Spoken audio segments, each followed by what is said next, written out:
It's 2 a.m. and you're scrolling through a comment section that feels off. You see the same jokes, the same rhythmic patterns of outrage, the same hyper polished images of a life that looks like a render. You've been scrolling for an hour, but if I asked you to name one human soul you connected with, you'd come up empty. It's a quiet, cold realization. You feel like you're walking through a shopping mall after the lights have been turned off. The mannequins are still smiling, but the people are gone. So there's a name for this feeling: the dead internet theory. It's the idea that the vast majority of the internet, the posts, the comments, the viral moments, is no longer created by humans. It's a closed loop system of bots talking to bots, algorithms feeding AI generated content to other algorithms, while we, the actual humans, sit on the sidelines watching a play that wasn't written for us. If you feel exhausted by the internet, I need you to understand that it's not because you've lost your edge or because you're getting old. It's because the digital world has become a psychological vacuum.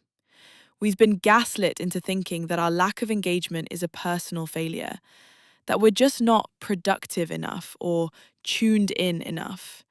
But how can you be tuned in to a frequency that doesn't have a heartbeat? We are experiencing a systemic burnout, not a personal one. We are trying to find warmth in a forest made of mirrors.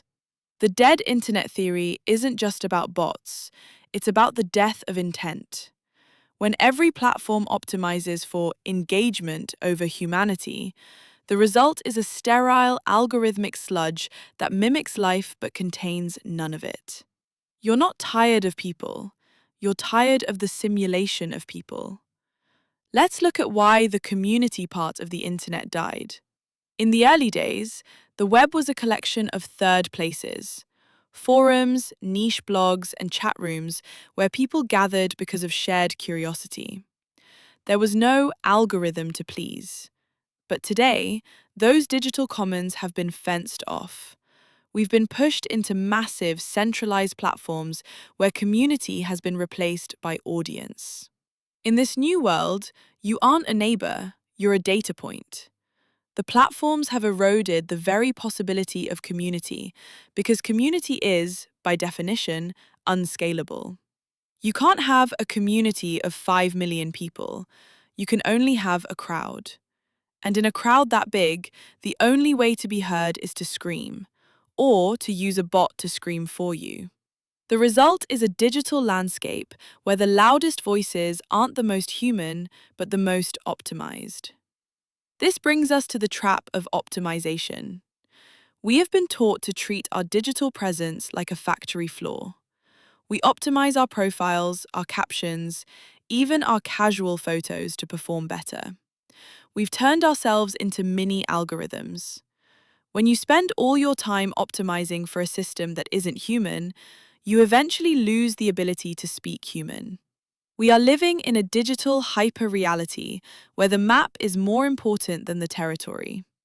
We see a perfect sunset on a screen and feel more emotion than we do for the actual sky outside our window, because the screen has been color graded to trigger a specific neurological response. This is the dead internet in its final form. A world where the artificial is more real than the organic because it's been designed to be more addictive. We are starving for reality in a world that only serves high fructose simulations. So, how do we find our way back? How do we prove the internet isn't dead for us? The shift has to be from efficiency to presence. The algorithm wants you to be efficient, to consume more, scroll faster, and react instantly. Presence is the opposite. Presence is the radical act of being slow. It's about moving from "what is the internet telling me" to "what does my actual life feel like right now?" Transitioning to a slow life isn't about throwing your phone in the ocean. It's about reclaiming the territory of your own mind. It's choosing the inefficient way to connect: writing a letter, calling someone just to hear their voice, spending 3 hours on a hobby that you will never, ever post about. We have to stop being users and start being inhabitants. An inhabitant cares about the quality of the space. A user only cares about what they can get out of it. When we de-optimize our digital lives, we create gaps. And it's in those gaps, those quiet, unmonetized spaces, where the human internet still lives. I want you to look at your hands for a second. Look at the texture of your skin, the way the light catches your knuckles.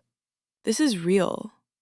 The person you're thinking about right now, the one you haven't talked to in a while, they are real. The internet might be dying, but the world is still very much alive. We are the generation that remembers what it felt like before the lights went out. We are the ones who can decide that enough is better than more. We don't have to win the game of engagement. We can just leave the table. We can choose to be the glitch in the dead internet by being stubbornly, inconveniently human. Reflective silence is the only thing the algorithm can't monetize.